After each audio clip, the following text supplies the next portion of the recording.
Hey, it's Spanky, and you're listening to Rock Paper Podcast. Check out Spank On Ya, Thursday, February 27th at the Old Rock House.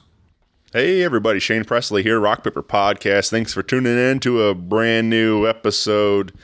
I want a couple things I want to tell you about. March 10th, I'll be back out at Naked Vine for my singer-songwriter storytelling showcase, bringing along Jonathan Brady, Haley Woolbright, and Vince Puzo. This is 7 o'clock start, $10 at the door. It'll get you in. And you get all three writers sitting on stools and a listening room experience, playing the songs acoustically, sharing the stories behind them. It's a lot of fun. Hope you can make it out there. Again, that's at Naked Vine in Chesterfield, Missouri, located on Clarkson Road. And if you haven't been out there yet, you're missing out. It's a really beautiful little hidden gem out there in Chesterfield, serving up all kinds of wine, whiskey, tequila, and local craft beers. You can stop by February 27th. Every Thursday night, they do a vinyl spin night out there. So come out, bring your own record, whatever you want to play, and share with everybody. So Vinny's Vinyl Spin on Thursdays. Friday, February 28th, Big Mike Aguirre and will be out there.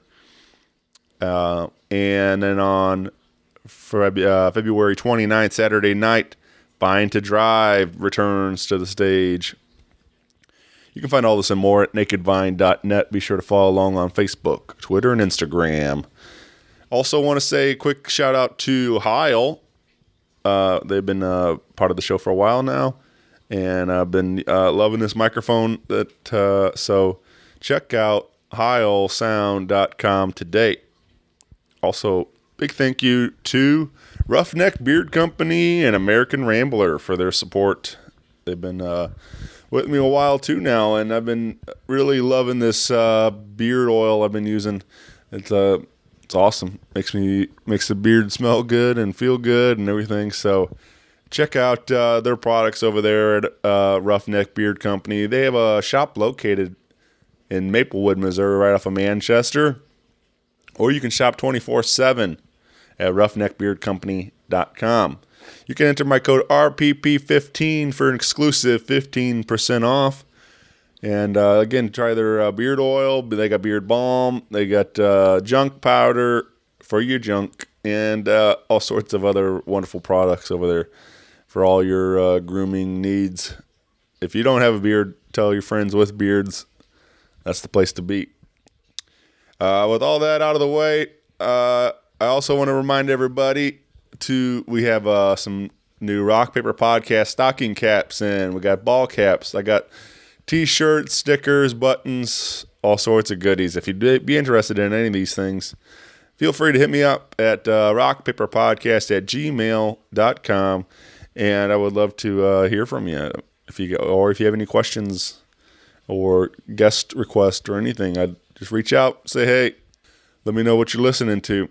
All right, everybody. Thank you for listening. Have a great day. Talk to you soon. A podcast is kind of like it's like a radio show that's not on the radio. It's on the internet. Does that make sense? Uh-huh. Yeah. That's also like my mom. It makes it sound more confusing, doesn't it? It sounds like this. Hi, everyone. I'm Kayla Mancuso. Nick Fivesh. I'm Dylan Roussel.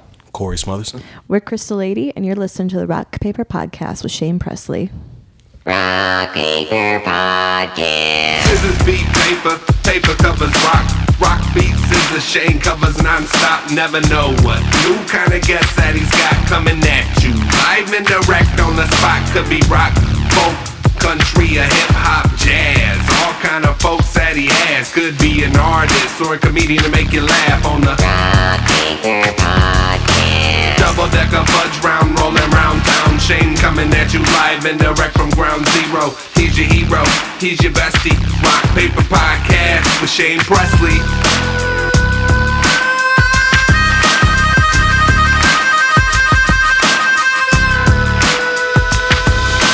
Rock Paper Podcast. Hey everybody, Shane Presley here, Rock Paper Podcast, coming to you from St. Louis, Missouri. Hanging out today with Crystal Lady. Yo. Hey. Hello. Thanks for having us. Welcome to the show, everybody. Yeah. Thank you. Excited to be here. I just when I said that, I was like, make sure it was Crystal Lady, not the Crystal Lady. No, it's or Crystal Lady, but I see people like they'll tag us on Facebook for a show and they'll type in the word "the" and then tag Crystal Lady. I don't know why people feel it. I don't know. Maybe it just flows better off the tongue that way. I'm not really sure, but it's Crystal Lady. Well, I think my Facebook is actually buggy because I can't tag Crystal Lady in anything. All I ever get are the tags for like the Crystal Lady at like Charlac Pub or like the Crystal Weird, Lady yeah. at the live. People will title events like the Crystal Lady at The first show I ever did, I loaded in first. I was the first one there, and the band we were opening for came up to me and was like, "Hello, are you the Crystal Lady?" And I'm like, I didn't know how to answer the question. Dylan, did you feel pretty? I did feel pretty. Yeah. Matter of fact, I am actually.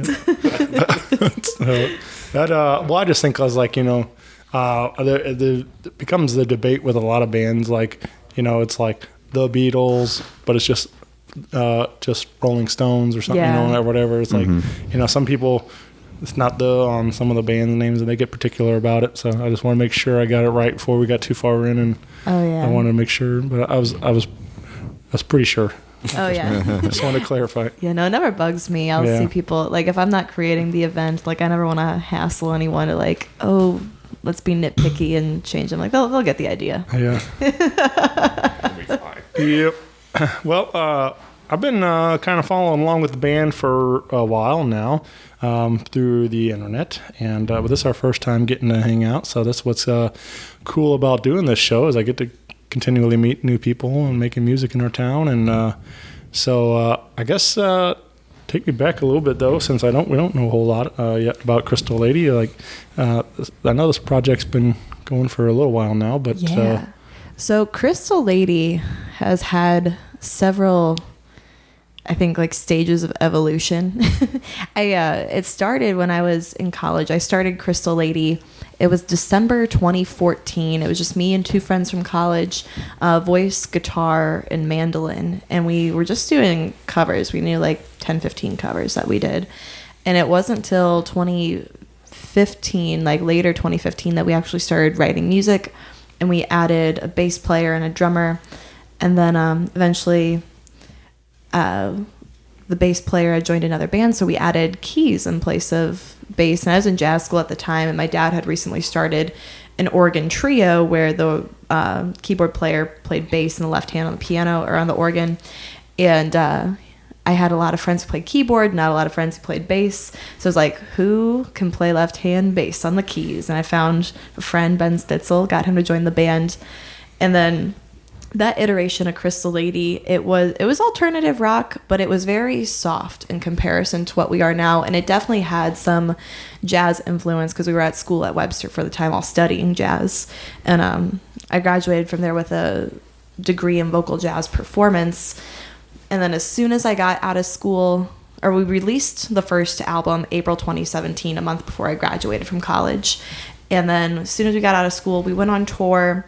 And we did like a little Midwestern tour for like a week or so, came back, and I was like, all right, I'm ready to go full rock and roll. And I think the rest of the band, like we were all friends, but it was like I had this vision of being like, I was in love with like the Foo Fighters and Nirvana. Those were always my two biggest, but I also really liked Alanis Morissette and Garbage. And then a lot of 60s and 70s rock like Janis Joplin and The Doors and the Rolling Stones. And I just wanted to go harder, heavier. And a lot of my band members, their dreams aligned more with a jazz career. So we all kind of split and went our separate ways. And I was sitting there like holding the pieces of what was left of Crystal Lady, just like, shit, what am I going to do? I was like, I got a singer and I've got a drummer. And so I met Dylan, who is currently the bass player. I took a couple semesters of bass at Webster, and I called my old bass teacher. I'm like, hey, do you have any students that might be interested in joining a rock band? I'm essentially rebuilding Crystal Lady, keeping the name, but starting over with a new sound. And I'm looking for someone who can play rock. And he gave me two bass players. One was Dylan. One was another student of his. And I called the other number, and the guy didn't answer. And then I called Dylan, and Dylan answered. That's rude. He gave me 2 numbers. I just called. I didn't know who was going to be better, okay. who was going to go. All right. I was like, I'm going to call both of these guys and see who's going to answer, because maybe neither of them want to join, and I'm still going to find a bass player. So Dylan called, and he... The other bass player is a good friend of mine, and I don't want to throw shade, but you made the right decision. Oh, my God. Yo, scandal. No, I'm just playing. Dylan He's great. came, and my guitar player was still going to play out like the last couple shows with us that we had booked, and then he wanted to try to get more, I think, into teaching and playing more jazz gigs. So we got this sweet gig opening for the Magic City Hippies, like a week after everyone was kind of like, yeah, I think we're all moving in different directions. And I was like, there is no way in hell I'm canceling this gig. Magic City Hippies are really cool. They're a national act, and they're playing the bootleg. I'm like, we're not giving it up. We got to figure out something to piece together for this. So I sent Dylan all of our original music at the time. He learned it in like 3 days, came to my house. It wasn't so much an audition as it was a, let's see if you can just play the show with us and keep it together. We played at the bootleg. It went great. And then, everyone kind of went their separate ways. And then it was just me and Dylan for a while. And he always says he wasn't sure if he was in the band or not until like months later. Yeah, because, I was never formally told, hey, Dylan, you're in the band. I just kept showing up. well, I was like, so... I didn't know what I was doing after that, because like we put this album out and we went on this tour that was pretty successful, and then we came back and it just like all fizzled. I'm like, well, what the hell? And I was thinking, like, I've had this band for almost 3 years. I don't know exactly how to start over, and I was thinking about canning it, maybe being a solo artist, and I didn't want to bring Dylan in and like make him a member and then have the whole thing fall out from underneath him. So part of the reason I didn't like totally start over and change everything is I was like, okay, well, I can't be rude and like bring this kid into my band and then be like, sorry, it's not here anymore. Call me the savior, I guess. Let's go. So then we found, we started looking for a guitar player on Craigslist. We put up an ad, and I responded. yes, Mr. Nick Five Ash here responded. Because It went downhill, to be honest. oh yeah, you're damn right it did. And, we sent him our music. He dug it, and he drove up here from Georgia with his stepdad for an audition. Well, I was already up here, but I was helping out my stepdad with some of his business stuff, and then in order to entice me to stay up here and help him, he was like, I'm going to find you an audition for a band. I'm like, all right, sure. What else? If there's anything good around here, maybe. But I found these guys, and they were good. I liked their first album. I was like, you know what? I think I can, contribute with these guys. Yeah. And so I came and auditioned, and then it was these 2 lovely people, and we had a different drummer at the time. And we jammed, and I really liked the dynamic. Everybody could play pretty good. I like Kayla's voice. She sings good. Thank you. And so, I stuck with it. Yeah. And then we started writing Hurricane very early on. Yeah, that was one of the 3rd or 4th songs we started writing I together. think when David was still playing. Yeah, so David was the drummer when I was my senior year of college when we put out the first album. And he was with us for a while after Dylan and Nick joined. And we started writing Hurricane, which we're releasing in April. And it was very much about kind of having to start from square one and not knowing what you're doing, but also at the same time, it was kind of like a comeback song. It was directed at a lot of things, like trying to build and start over, which is incredibly frustrating. But I felt like I also, at that time in my life, had a lot of people around me who expected me to fail and not like continue to pursue music. Like I said, I studied jazz at Webster, but I came in wanting to study jazz to translate the skills into rock and roll. So I wasn't taken very seriously amongst a lot of the people who were like very serious jazz students. And it was like, it was just the whole song is kind of a big like kick-ass, like I'm still here. It's basically anthem. our back. Yeah. Yeah. Nice. But no, it's one of my favorite songs we've ever written. I'm really excited to get it out there. Very nice. Yeah.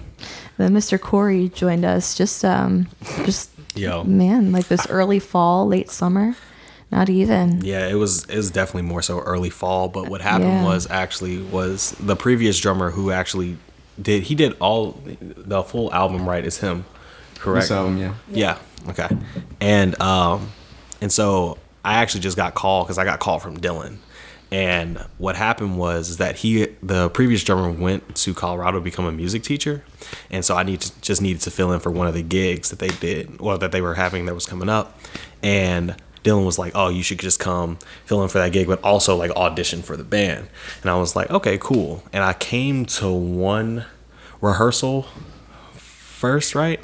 Yeah, and that was where I met Isaac, and I met the rest of the band as well, and just heard them play, and I liked the music that they were playing, and I was like, okay, cool, I can learn that real quick, do a gig for you guys, but I didn't necessarily know if I was going to join or not. And then I did that gig, and then afterwards they asked me to be their full-time drummer, and I was just like, yeah, because I actually graduated from Southeast Missouri State, and I was doing music for like 2 years there first, and then I just switched over to business, and then switched over to general studies to get out of there in 4 years because it's getting expensive. and so I hadn't actually played drums in like 4 years because I was playing trumpet at SEMO. And then, but me and Dylan have known each other for our entire, like, since elementary school, and we've played. Park? Yes. Park? Let's go.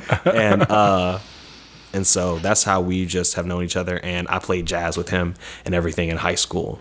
And then so that's just how I joined the band. Dylan just called me up one day and was like, "Hey, can you fill in?" I was like, yeah. What's funny though is we were looking for a drummer. We were doing all these auditions, and Dylan kept saying, "I have this friend Corey, but I don't know if he still plays drums." So like, I never took it super seriously. I'm like, I don't know what kind of lead that is. We don't, because he says, "I'm like, I don't know if he still plays." He's like, "I know he used to." I was like, "Well, call him, see if he plays." And then like the third or fourth time, Dylan brought him up. I'm like, "Well, did you call him?" He's like, "Yeah, I'll get in touch with him." I was like, so I was expecting Corey to come in here and be like, "I haven't touched drums in 4 years. What are you talking about?" Like, No, yeah. I mean, I hadn't like for real played, but I've been playing since probably like third grade. So it's just the muscle memory doesn't go away. I mean, your skills get dulled, obviously, right. And I'm still just like getting this all back together. But at the same time, it's just like I played long enough to where I was like, okay, I can play this music that you're playing. oh yeah, So yeah, Corey. Some ears. Yeah, Corey came in here and we had auditioned a bunch of drummers after Isaac left. No, I feel like it was more than that. Like 3. You're right, it was 3. I thought it was like 3 or 4, but Something like that. it was like Nothing was really we clicking. we started to like get really discouraged, and then Corey came in and he was the only drummer who actually played through all the songs, and like it sounded really good. It sounded like what we had been doing. He didn't take like, we had drummers come in here and immediately start taking liberties with the songs. Like, just get them down first and then like make them your own, but we just want to make sure you can play it. Yeah. And Corey came in here and played it. We're like, all right, well, are you free next Friday? We got a gig. she was like, "Let's go." Nice. It all worked out. Yeah. Yeah. So this version only since fall of 19 then, you said? Pretty Yeah. much? Yeah. These songs though that are going to be on the album, we've been writing since Since like early 2018. early 2018. Yeah. Well, we do have a little bit of music out there. Like I said, the first record is available digitally everywhere and stuff. That's right. So let's show them Whiskey and Cigarettes. So this is off the first record out there, and then we can kind of show what we've grown into with with new music and things. So this is Whiskey and Cigarettes.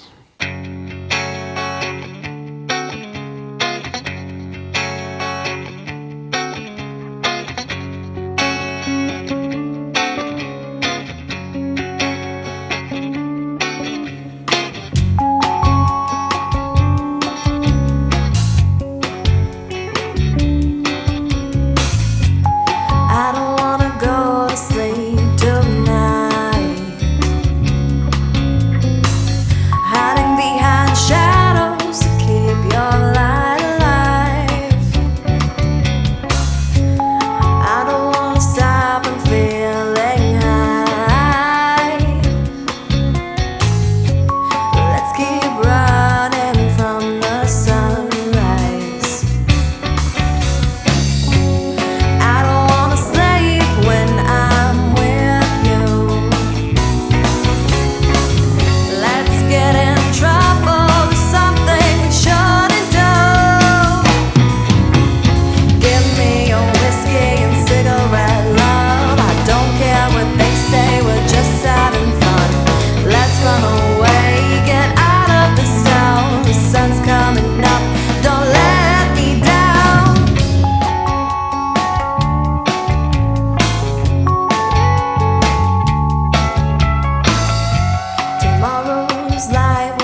Anything you want to add around this particular song?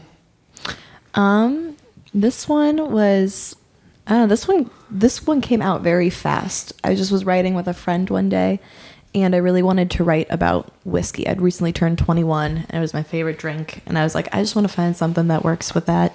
And I kind of developed a little backstory of someone who had a wild party night and wrote whiskey and cigarettes. All right. Yeah. Nice. I still play this one a lot. Yeah. It's a good song. I listened to a lot of like Chris Stapleton and that, especially that Traveler record.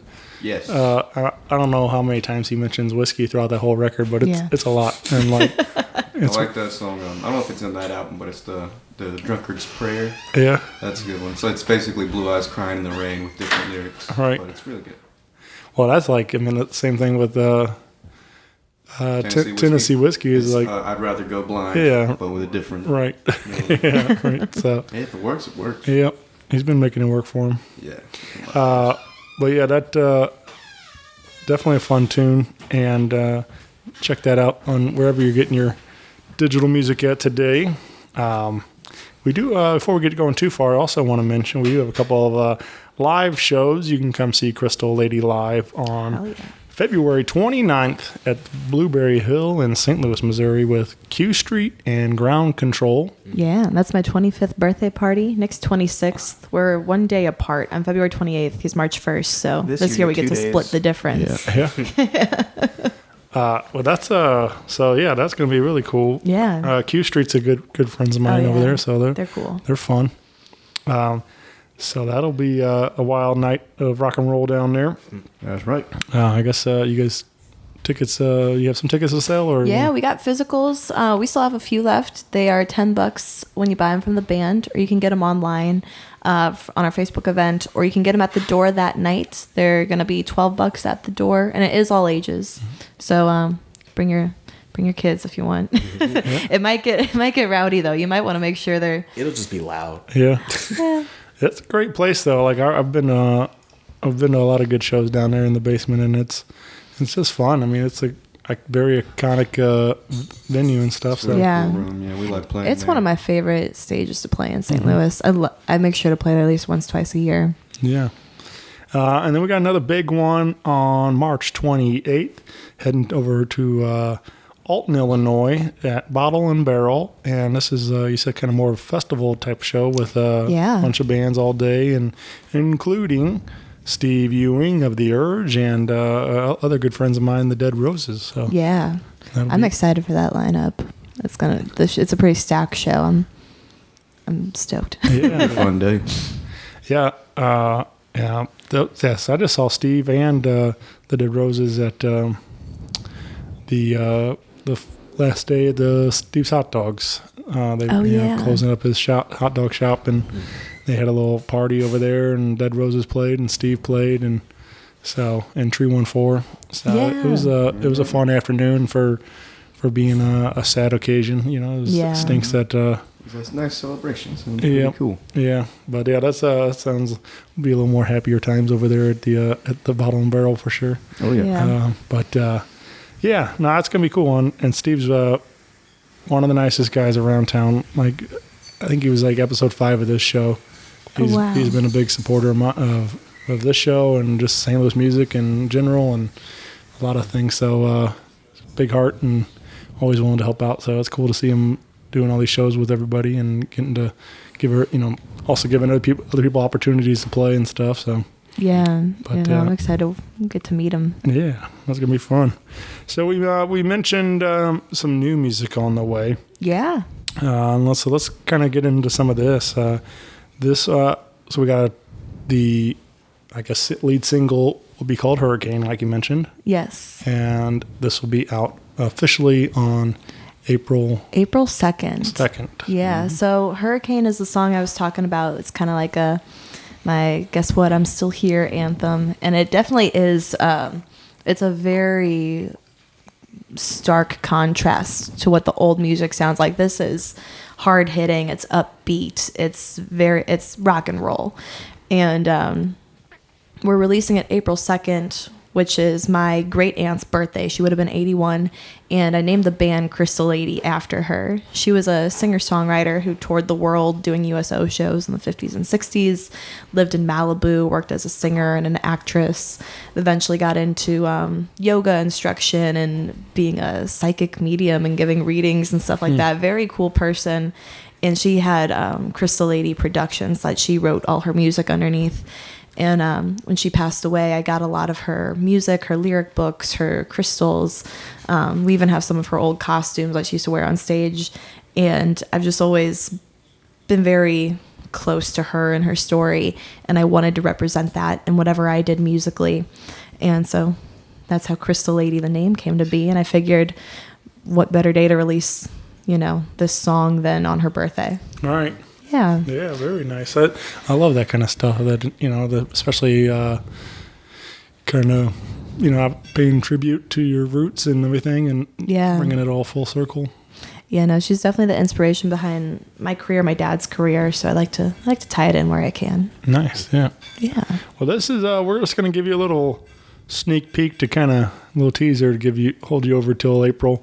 So here is a little clip of Hurricane.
And I guess so for more information, be sure to follow along on Facebook and Instagram for more of the release. And I'm guessing, is this shaping up to be another full length or? Yeah, so we have we're actively recording, and we're going to put out a single in April, which is Hurricane, and then we're doing a single in June, and then a single in August, and then the full album should be here September or October. Nice. Yeah, and it's the album will be called Hurricane. Okay. Yeah.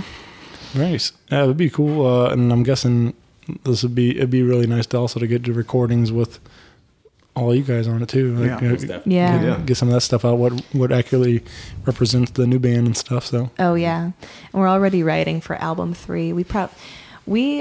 I think songwriting is just like our favorite thing collectively. We practice 3 times a week at my house, usually for like anywhere from like 2 to 5 hours if we're really like on whatever we're trying to get done.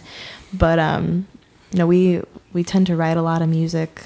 Some of it we end up putting in the maybe another day book, but we probably already have like a good 5 or 6 songs that we'll end up putting on the next album. And it gets pretty crazy though, because like especially being here and just being a part of the writing process, like I'm just the drummer. I'm just doing like the beats and everything, and like the guitar player, Nick, Dylan, and Kayla. Well, Nick and Dylan definitely are like writing out those chords and everything, but it's like kind of wild watching them do that, and then also watching Kayla like do lyrics and everything. I mean, I really haven't seen people write music that fast. Like, they just I can crank it out. yeah, they crack it out like crazy. Like, Yeah, because Dylan's. Oh, go ahead. No, go for it. Oh, I was just like, Dylan's always just writing chords, and then like Nick comes in and like he listens to his chords and he's like, I mean, Make some adjustment. He can play guitar a lot better than I can. Yeah. A lot of my writing is done on guitar, even though I'm the bass player, just so I can hear bigger chords. I still write on the bass a lot, but just for guitar, I like to hear the bigger chords, and then I'll come in. I'm playing like these like really janky, simple chords, and I'm like, "Hey, Nick, make this sound pretty." And Nick's like, "I got you, fam." Yeah. Like within an hour, like a song is written, and I'm just like, it's a real collaborative process. I don't think any of us have written a whole song by ourselves. We don't really do that. We don't ever come in and be like, "Hey, I wrote this whole song yesterday," and you have to play it exactly like this. No. Yeah, no, we don't do that. No, we come in with ideas, and then we collaborate together and get them all done. Kayla writes pretty much all the lyrics, and I'm gonna say this: I've never seen anybody it's ridiculous. Shoot them out like a machine gun of words and shit. It was crazy. Like I want to make a comparison, but I also don't need to expose myself for how big of a weeb I am, and no one will get it. I feel like music is always better when it's collaborative. Oh yeah, because like everyone influencing the music, to me, I can always hear that, and I always like the way it sounds. That's another thing is that we all have very, very different like musical tastes. Yeah, I like good music. Dylan likes Rick Astley, like for real, not as a meme. Yeah, he's great. We don't need to go into Together Forever, dog. That's about slaps. Yeah, see, we all like different things, and we all dislike different things. So when we they all dislike me. When we come in together and try to collaborate, it gets it's a real fun process because since we're not on the same level, there is a little bit of there's a lot of overlap, and that's all of our songs are hard to put into a genre. We just say it's alt rock, but people are like, "Oh, what do you sound like?" I don't know. Do we sound like you tell us? Yeah. It's not. I get a lot of people who are like, "Oh, you're like Hayley Williams from Paramore," and I'm like, "No, what? I'm not really." I think people see like a girl in front of a rock band, and they think of like the first thing that can come to mind. It's always either Alanis Morissette or Hayley Williams, and we definitely have a little Alanis Morissette influence, but don't necessarily sound like her. We definitely don't sound like Paramore, but I think people are just like, oh, girl rock band, Paramore, I think, yes. I think people just want something that they know familiar, or something they can relate it to, or whatever. But there's one of my favorite quotes. One of my favorite singer-songwriters, Will Hogue. He out of Nashville. I love Will Hogue. Yeah, he's one of the best. And but there was a quote one day. Somebody asked him, because some of his early stuff's really rock and roll, and some of his newer stuff's a lot more mainstream country stuff type of music. And he's so they're like, what do you rock and roll? You country? Or he's like, we just play Will Hogue music. And I was like, man, that's exactly that's all you got to do. Like, he's definitely different. You don't have to fit in a box. You don't have to be a certain genre. You can just play Crystal Lady music and have fun with it, and whatever it is and stuff. So that's true. But yeah, But I think that's the same thing. Like with covers and stuff too. People want something that they sounds familiar and things. Even so, I don't know. But it seems like people are like less likely in today to like taking risk on new stuff and new music and stuff. They just want to, like, people get stuck listening to the same songs over and over and stuff. Yeah. And I mean, I have that problem. Like, I get stuck doing that too. I just find myself in a loop. And it's like, especially if there's like 5 really good songs I listen to, it's like those are the 5 songs I listen to almost like all week. Right. And I don't like that sometimes, because especially it just gets stale. But then, like, when you take that break and then all of a sudden, like, it's been like a month since you listened to one of those songs, and you come back and it's like, oh, this is a banger. Sure. So It's just interesting. I almost need to like fall in love with the artist to really get into the music. I feel like I've definitely gotten caught in a rut where I just listen to like the same stuff over and over again. But then I'll go to like Point Fest or another festival and I'll see a band I've never heard of before and like fall in love with their live performance and just like their attitude and how they talk to the crowd, and then have to hear their entire discography. That's how I found Glorious Sons, who are like my favorite band right now. There you go. Yeah. That's I say it a lot. Like I'm like, go to shows, go and show up early, because you never know when you'll discover your next favorite band. Oh, and that's one of my favorite things is you see somebody like that and they just blow your mind. You're like, this is awesome. I love this. Another thing I like to do is listen to the radio, different stations and stuff, because I like a lot of different kinds of music. So I'll put the country channel, pop music, rock channel. And I really like the local St. Louis radio station KDHX, because they got a lot of stuff on there from like artists you would never hear of. Sure. And they have different hours with like now they're playing reggae music, and then they're playing country. Now it's blues, and now it's new alt rock stuff. And they got a lot of different new bands I've heard on there that I would have never heard of before, and it's really cool. Yeah, man. And now they also do that the local harvest. They play a lot of great St. Louis music. So they do. Yeah. So it's rare to find. Like the Point does 1 hour a week playing local music and stuff. It's rare to find that somebody actually gives local artists the opportunity to play like that. So yeah.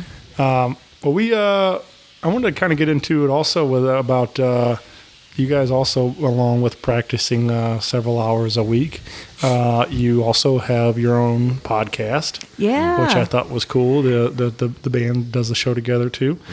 So we have the. Is it just the Crystal Lady podcast, right? The Crystal Lady podcast. It's all on our YouTube channel. It's just Crystal Lady Band, and it's got our big logo that you can't miss. But it's a work in progress.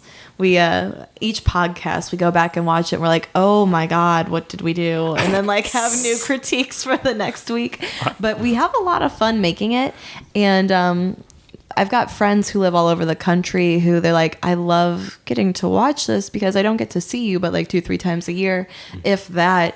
And this gives me a little insight into what your life is, because most of my friends have gone the more traditional route, like go to college, get a job, get married, have kids. And it's just like I'll hang out with them. They're like, your life sounds insane. Like, what are you doing? I'm like, well, here's a slice of it. Right. Take a look. Yeah. So where did that idea come from? What inspired the idea to do a band podcast?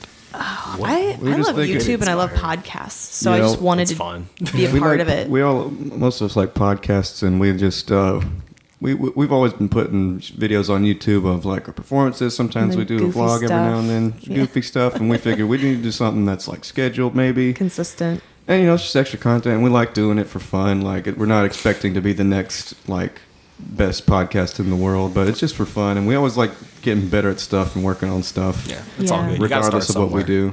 And I think it'll be a cool archive to have, like one day, years from now, to just see what we were doing, what we were talking about, and how we've progressed. You can, look back years from now and cringe. Oh yeah, most definitely. And like on the 100th podcast.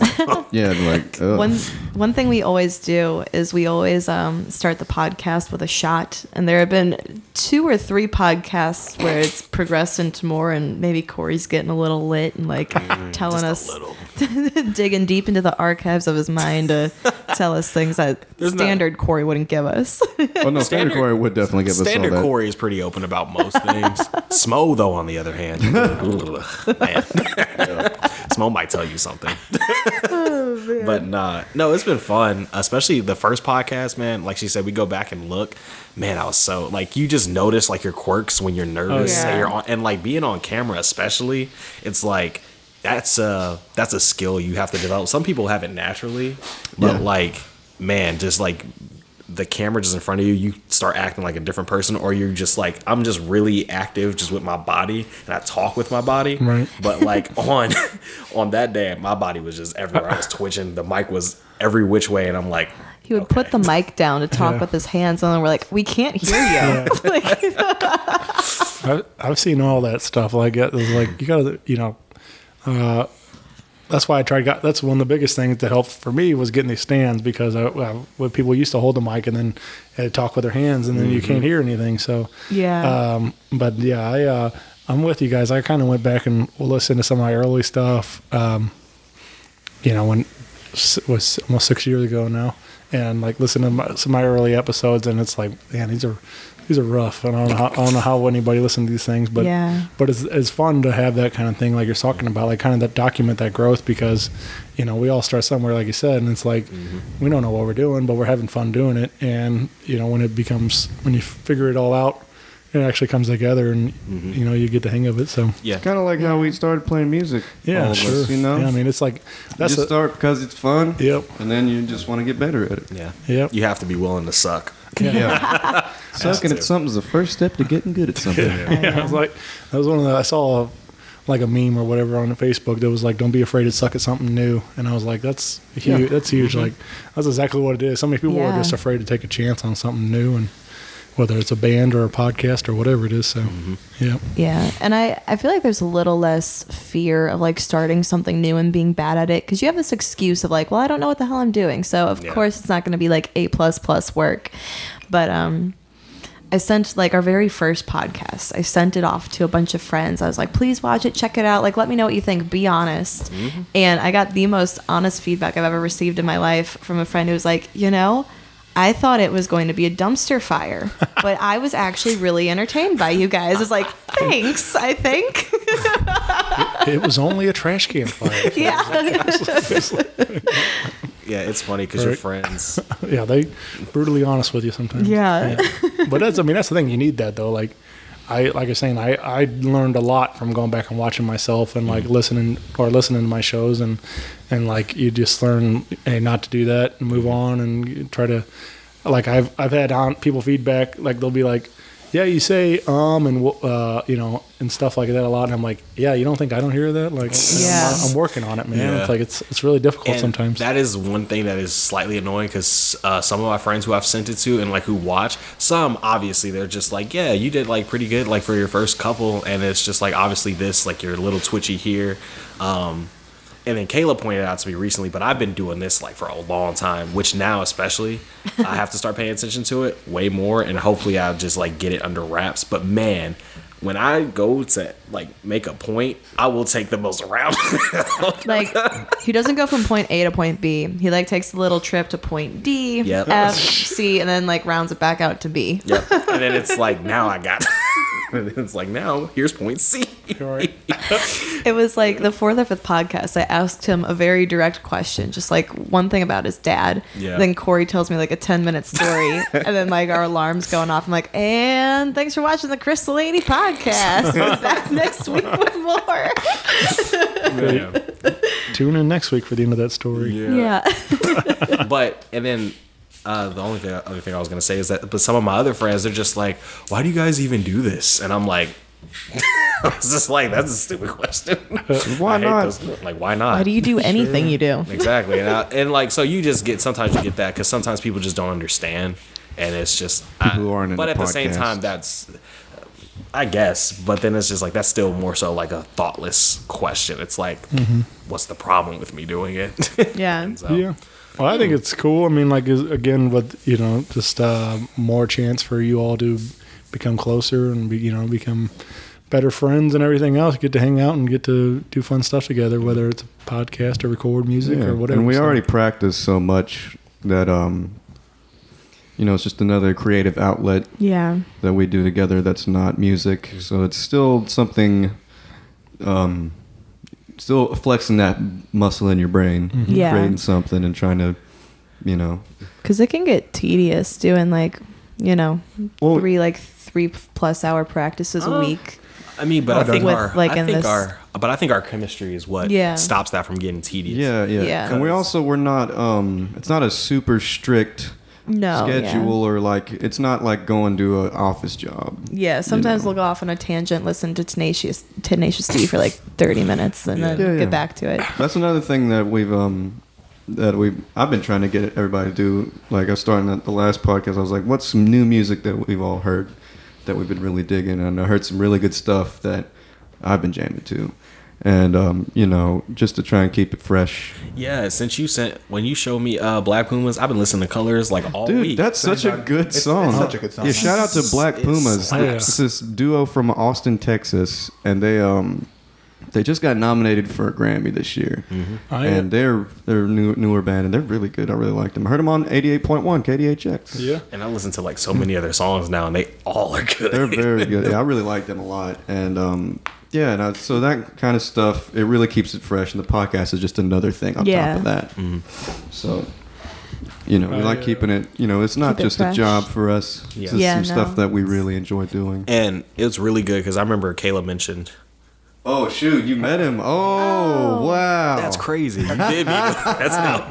Hell yes. That was from the fall, or summer, whatever. Went to Columbia, and they were playing up there at Roots and Blues, and Okay. so I know they just played St. Louis right before that, but it was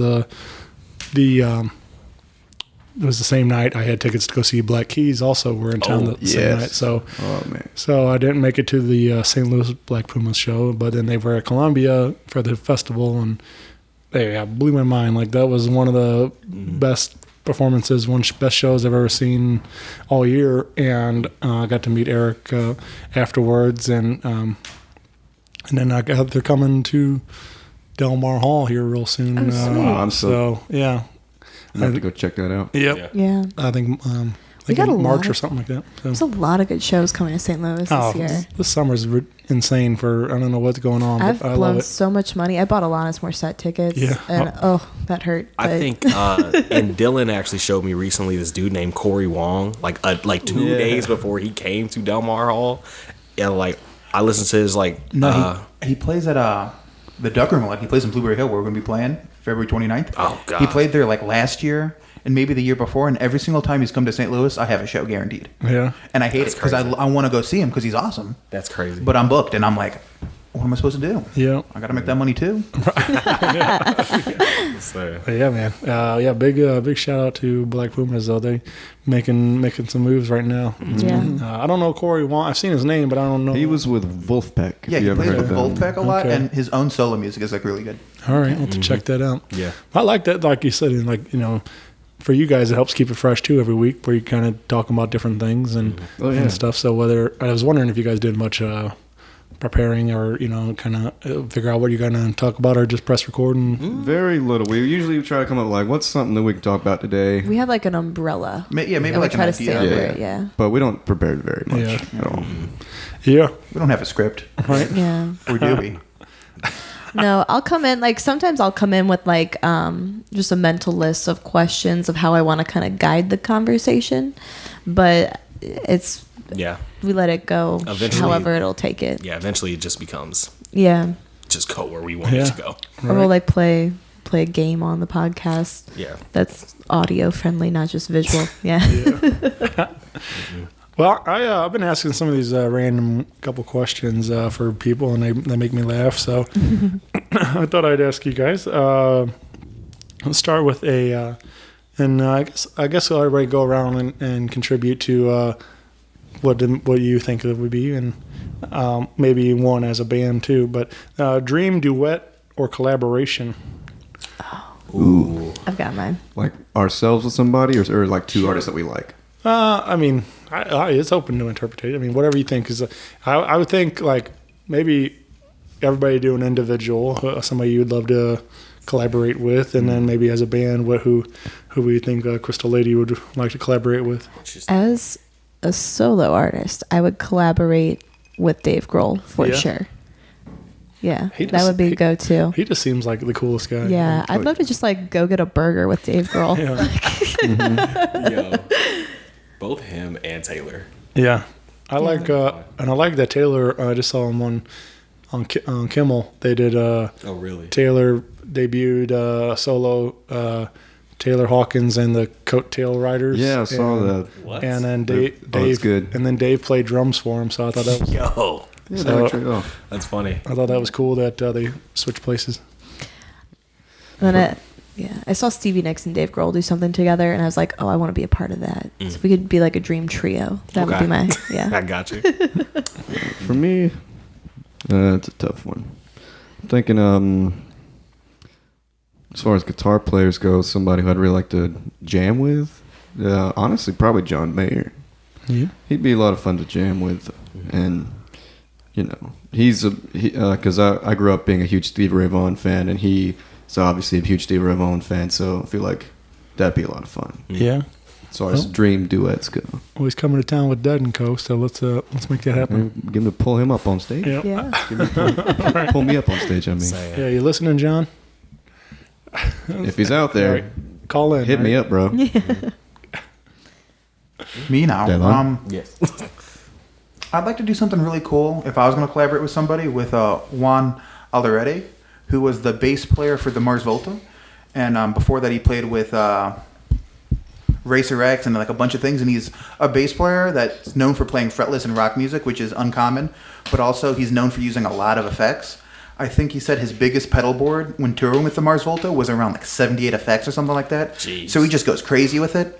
And I think like... And that's right up your alley. That's right up my alley. I love using a lot of effects too. And I think that'd be a really cool like double bass player thing to do. Because I've done double bass player stuff before, but in a jazz setting with like an upright player, where we just kind of stay out of each other's way. But I want to hear two electric basses. One fretless with a bunch of effects, one fretted with a bunch of effects just going to town. That'd be really cool. Yeah. Very nice. And he's also a huge inspiration of mine, and that'd be awesome. What about Vic Wooten? Vic Wooten? Yeah. Dude, he might be a little bit above me right now. Give me another couple years, and then I can get to that level. All right, I'm gonna hold you here. He's a little crazy. That video, he did a video here in town at Old Rock House. Oh, with J. Ross TV? Yeah. I love J. Ross TV. Let's go, J. Ross. And that he it was like a MIDI keyboard in his bass. He had a MIDI system installed in his bass, so like if he like pressed a button on a bass and hit a certain fret position, it would interact and change his bass's signal to like an organ or like a flute. It was like a MIDI controlled bass signal, and it was wild. Yeah, you have to send me that video. It was definitely crazy. He took it to some dude in Austin who like took his bass apart. He like took the fretboard off and installed the system. Yo, so that it can like work. Yeah, it's wild. Well, it's something crazy. You should get one of those. I don't know. That might be like a couple thousand. Like down by the volume knob, he had like a MIDI controller. Yep. You could like switch it on, and then and he'd change the channel or whatever, and then it would like go from whatever instrument he wanted it to be. And I was like, this is and it sounded insane. really good. Because usually with like pedals, there's a little bit of latency, but since he's doing it with MIDI and it's inside of the instrument, there was zero latency and like it tracked really well. Because like with bass pedals specifically, if I want to like do like a bass organ thing, I'd like hit a note and then it'd be like a little bit of delay before it came through and it'd be a little bit wobbly. But with that system, it was just perfect. Yeah, I've got to check that out. Definitely. I like gear. Yeah. I think definitely, like Nick was saying, like someone who I want to jam with would definitely probably be Thomas Pridgeon. He was actually the drummer. I don't know if he's still the drummer for Mars Volta or not. I think they're on hiatus technically. That would make sense. Cause he's just a wild man, dude. He's just like, his drumming doesn't make any sense. Like he started off in church, but like just his chops just in general, they don't make any sense. They're otherworldly, honestly. And there are a lot of drummers that are like that, but I would definitely like to jam with him. But a band who'd be cool, I think, for us to like collab with it if it ever happened one day would probably be Dirty Loops. That band is Dirty Loops crazy. is pretty great. Like I think my favorite song definitely is the song that they just came out with, which is Next to You, and I think that came out about like 6 months ago, maybe less than that. But man, they're just a wild band. I think all of them are from Sweden, and I don't know how they got. I don't know how they sound like the way they do, and they're from there. Doesn't make any sense. A lot of good Swedish musicians out there. Yeah, apparently. But nah, definitely that band. Right on. Let's see. What's a movie or TV show you all wish you were in? I would say Almost Famous. I like that movie a lot. Oh, yeah. I don't think I've seen that. It's really good. It's about this kid who goes on the road as a journalist with a bunch of bands. Kate Hudson's in it. My biggest dream in life is to experience just a tour like that. Just getting to like go city to city with a bunch of different like creative minded people and just like hang. That I could watch that movie on repeat because I'm just like, I wish I was that kid just getting to hang out with all these rock stars. Like, I think it's funny you said that and Dave Grohl because there's a great clip. Dave Grohl was on Craig Kilborn's show. I sing Tiny Dancer. Yeah, and yes. he goes, "Let's just skip to the part where everybody starts singing along." Oh yeah. It was like a tribute to that movie. Yeah. Yeah. I love that video. Yeah, it's but it's just classic Dave for sure. Like it was a big fun sing along, singing Tiny Dancer from that movie and stuff. So. Oh Yeah. It's really fun.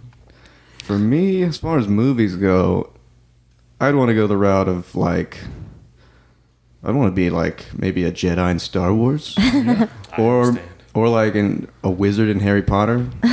That'd just be a lot of fun. Hey, shut up. If we're going What house are non-music related, I want to see some ghosts. Oh, yeah. Yeah, Jesus. or get abducted by aliens. Either one would I just make me think it'd very be cool to be happy. in one of those big movies. Big So you nerd want movies. to be in a horror movie, is what you're saying? Yeah, if they're out there, like I'm right here. You can abduct me. Jesus. Like, As far as I want to know. as far as TV shows go, I've been pretty into Brooklyn Nine-Nine lately. That'd be a fun show to be There you on. go. It's a good show. Yeah. But that's it for me. All right.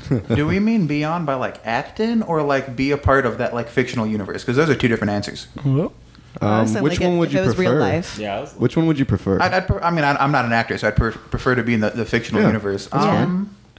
Am I weeping out, Corey? Oh Do it. God. Dude, we should out ourselves, honestly. Are we outing ourselves right I've now? already should done out it. ourselves. Just do it. Man, what anime do I want to be in? See, like I So could, many. be, like we could be basic and just be like, yeah. Oh, DBZ, let me be a Naruto Let me for be it. in DBZ. Like, nah. I want to be a Super Saiyan. Hey, Who doesn't though? I'm saying, I want to be in Haikyuu. I really like that show. dude, that thing's wild. It's a volleyball about anime. It's an anime about volleyball. Yeah, there you go. I was like, reverse Which that. doesn't sound exciting, but it's extremely exciting. Man, they got the formula down. I don't know how they do it, Yeah, but that one. that one. Oh, What about you, Corey? You say Tokyo Ghoul, I swear to God. no, Good. no. Dude, I honestly don't know. I've seen so much. Honestly, if it came down to it, I'd probably be. Is it One Piece? I was honestly gonna say One Piece. The One Yeah. Piece universe would be dope. That would be dope. What fruit would you want? Dude, like, why would you not want Enel's fruit? What? Yeah. No idea. I don't know No anything. clue either. what is But happening. we can stop. Well, no, because then you're just gonna lose to Luffy though, right? Like that's why you wouldn't want it. Yeah. who are you gonna? I guarantee Oh my God. you. Look, I guarantee you, somebody listening to this podcast gonna is be- freaking out right now. He's Like, gonna be oh the- my God, me he's gonna be the too. king of the pirates. You don't want to lose to the king of the pirates. You want to be someone who beats him, Yeah. right? No. What? No. Or are you you're gonna try and beat join Luffy's everybody crew then? else. You're gonna beat everyone else. I don't need to be king of the pirates. Okay. What's wrong? Oh my God. See, that's why you got to be a Super Saiyan, because then you don't have to worry about all that. Man, Super Saiyans get beat by like. Yeah. There's like. Yeah, but then they always come back. blah, I've blah, got the I'm not nerdiest Rock. band. If you die, you get resurrected. Oh, That's true, dude. You can just get the dragon. There's no death in that Well, show. death It's isn't awesome. How about we? I think Shane had more questions for you guys. Yeah, let's. Sorry. I'm sorry, Shane. I mean, We went off on a tangent there. hey, that's what these things are good for.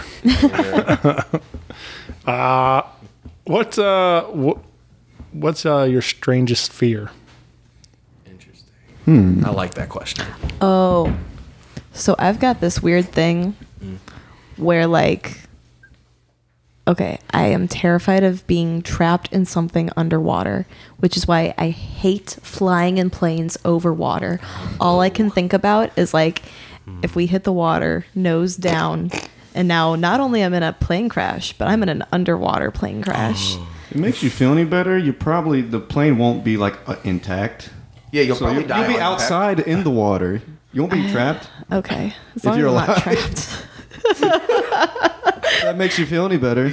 I have to heavily medicate myself to fly. I'm not good at it. But it's I would rather fly over land and just like have it over with fast than like hit water and maybe the plane is intact and then we sink slowly to the bottom and it's just I saw a movie when I was a kid where like a car went off a bridge and filled with water and that is just by far the thing that shakes me to my core the most. Ghosts, aliens, cool with it.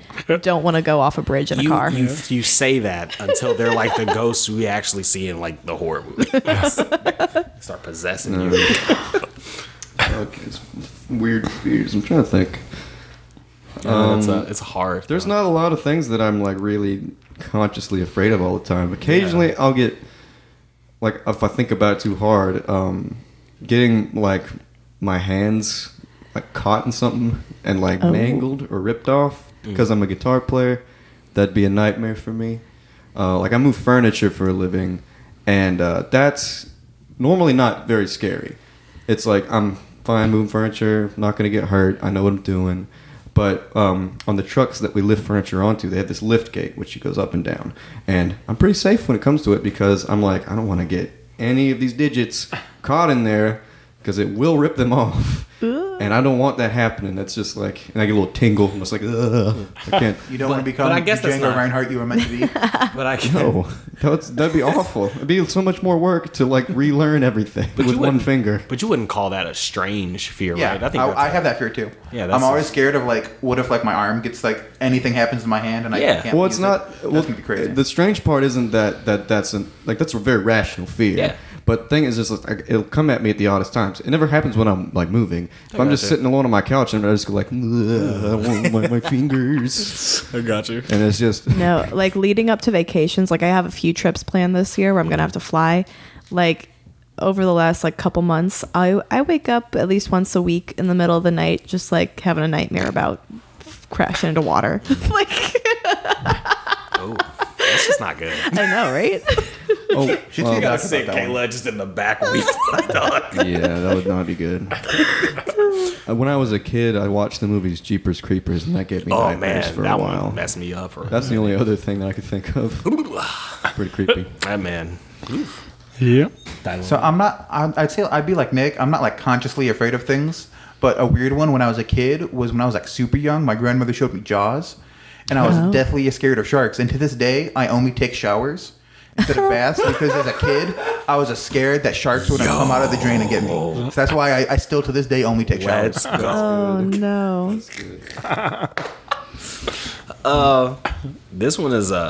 This one is hard because, like you guys said, it's like consciously afraid of something that's like strange. Like I can't think of one like really strange, but definitely. I don't know. I think. Okay, no, I definitely have one. It definitely would be. I love horror movies. I love watching them a lot. But it's because in my head I'm like, man, thank God none of this is real. But if there was one like horror movie that I'm like, yo, that would be the worst if that existed. It would probably be this old movie called The Tooth Fairy. Really bad movie. It sucks. It is bad. But it is in the dark. It's just this thing, and it eats your face, and it only comes out when the lights come on. With Dwayne the Rock Johnson, I remember that one. That was different. But what happened is like it only comes at night, or whenever there's just any darkness around, and it will take you and it'll eat your face. Corey sleeps Like, with a nightlight. That sucks. I'm like, I don't need that. So now Corey sleeps with a fake face over his normal face. No, but so you that have way to- the monster will be tricked and take that face and Well, his face. now we have to change the group chat name back to Tasty Face Bite Bites because we might have now to. it makes sense for Corey. Oh my god. That was the name of our band group chat when Isaac was in the band. And Can we tell them the name of the group chat now? Is that okay? it depends on, I'm not sure what kind of language you're allowed to have on your. I don't think it's not a bad word. No, it's not horrible. It's just Not a very bad- scientific. It's PG-13. It's also a little embarrassing because it's kind of weird. It's funny.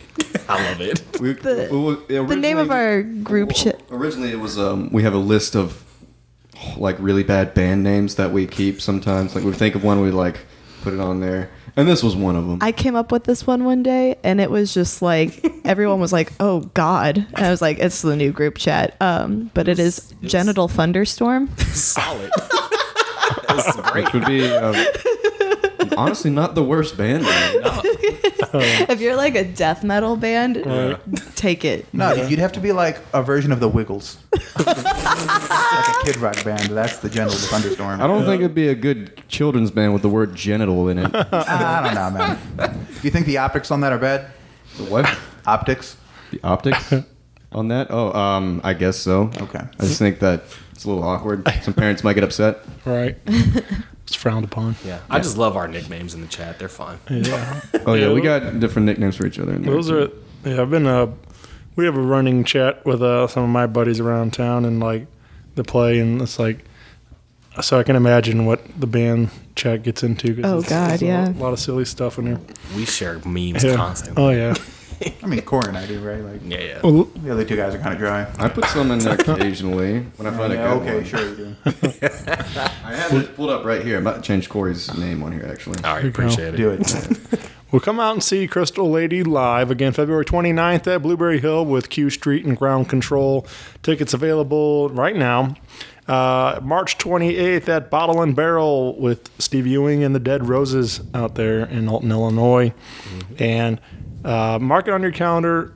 You're gonna be hearing a lot about it. But April 2nd, the debut single for this new record, Hurricane, will be available everywhere. So. Hell You yeah. get the full version of it, so coming to you soon. We'll have a lot of new music coming to you this summer. Yes. So, Oh yeah. again, get involved. Facebook, Instagram. Click subscribe on that YouTube channel for more of the podcast and other videos. And but appreciate y'all doing this. It's been a lot of Yeah, fun. no, thank Appreciate you for you having having us. us. This is really fun. Yeah, absolutely. Maybe we can get back together when the record's ready to go or something. For Yeah. sure. dope. Yeah, we'd love to. Yeah. Very cool. All right. Well, thank you all and have a good night. Of course. Good night. Bye, everybody. Thank you. Good night. Rock Paper Podcast. Rock Paper Podcast. Rock Paper Podcast. Rock Paper Podcast. Well, yeah, that was it.